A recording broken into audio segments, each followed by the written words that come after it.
বেগুন ভালো আছে, আমি তুলে নিচ্ছি।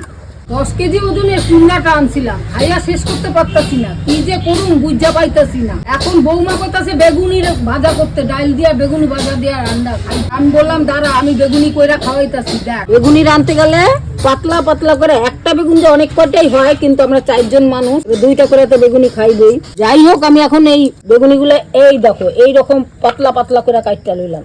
এই দেখো অল্প করে লমু, এই যে এইটুকুনি দিয়া কতগুলো আমার বেগুনি ভাজা হইব। দেখো একদম বেগুনের মতন আমি পাতলা পাতলা করে কাটটা লমু। বেসন লয়ে আনিছি, কর্নফ্লাওয়ার, লবণ, সামান্য হলুদ, সামান্য লঙ্কার গুঁড়া, কালো জিরা দিলাম অল্প, খাওয়ার সোডা, চিনিও দিয়ে দিলাম অল্প অল্প করে জল দিয়ে আমি বেসনটারে গুল্লালুম। একেবারে একদিকে করে ফাটাইলে ফাটানো তো ভালো হয়। লবণ, সামান্য হলুদ, কুমড়া আর বেগুনটারে মাইখা লইতে একটা করে এরকম চুবনি দিতেছি।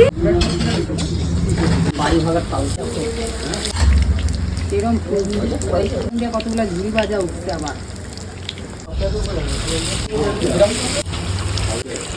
সুন্দর ফুলটাতে দেখছো কি বেগুনি গুলা,